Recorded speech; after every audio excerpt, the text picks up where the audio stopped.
Hey yo, this is another video, so let's go. All right, today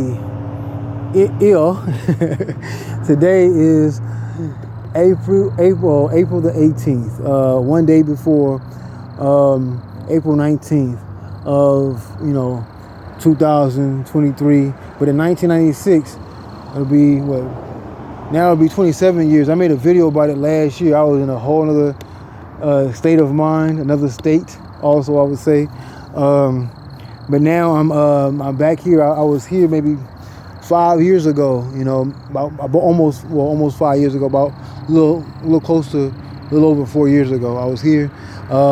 This was the Tupac Amaru Shakur Center, and now it's the Ethiopian Community Association in Atlanta now. So, and the sign, the Tupac Amaru Shakur Center was right here, but it's no longer here.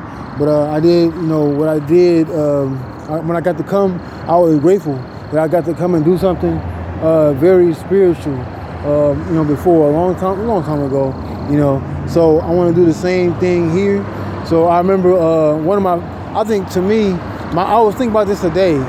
My favorite, I like all the Tupac albums, while the ones, of course, while he was alive, But my story about him is a long one, So I don't want to say too much about it. But I will say this: my favorite Tupac album would be Tupacalypse Now. Sonically, the sound wise, what was it? I would say, All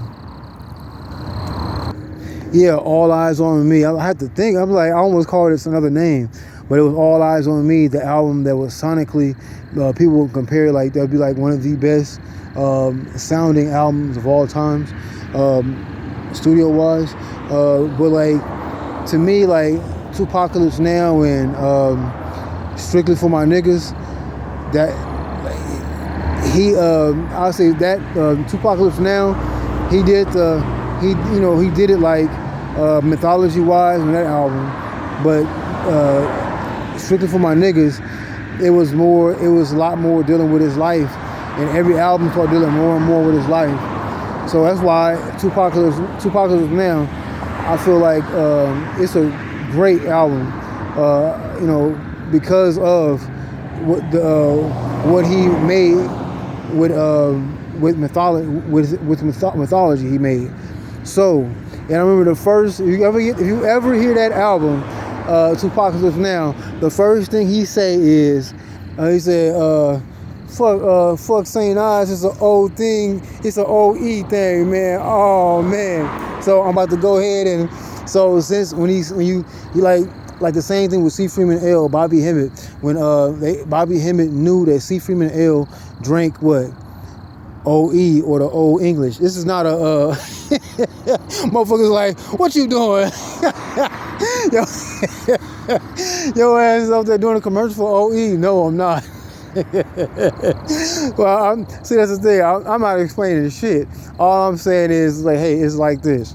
Hey, when that was one of my favorite albums in period throughout music, but that's my favorite Tupac album is strictly Tupacalypse Now.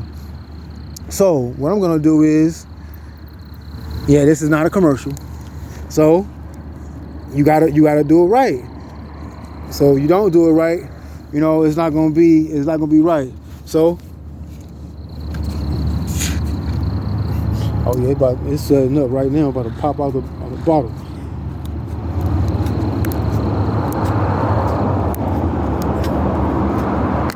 All right, just so you know, I didn't drink none yet, and I waited till I did this video. All right, 4:32 just passed. Our frequency is high. My frequency is high. Thank you to my ancestors. Remember, he had the song with MC Breed. He said, pour a little on the floor, but don't waste it all. Ashe, Tupac Amaru Shakur. Ashe, we're gonna do all the outlaws. Yaki Khadafi. Ashe, Hussein Fatal. Ashe. Big Syke. Ashe. Gonzoe. Ashe. Ashe. All the outlaws. Ashe. Pour a little on the floor, but don't waste it all. So, and also this is the day before he did the interview with Sway, from Sway back in '96 of April 1996, April the 19th. So I did a video about that. So I just wanted to.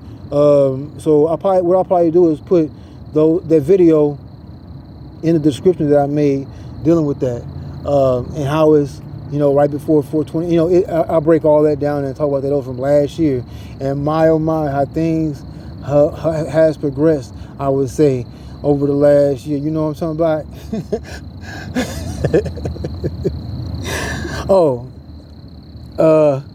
Pour one for Chad Pimp C. Butler. I said he almost didn't do Big Pimpin' because of Tupac. Because he rolled with Tupac so hard, and he didn't even know him, but he felt his music so much.